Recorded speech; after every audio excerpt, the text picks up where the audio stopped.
To insert a video to your Cami document, open the Add Media tool from the toolbar.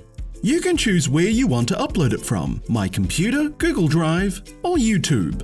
If you're uploading from your computer or Google Drive, select the video and click Insert Video. Then, drop it on the document. You'll see a confirmation when the file is saved.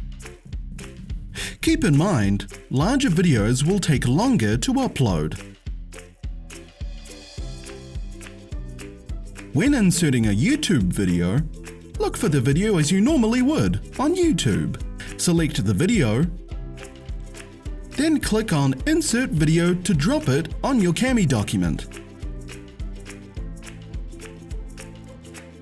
You can move or delete your video by hovering on top of it, revealing the Mini Toolbar.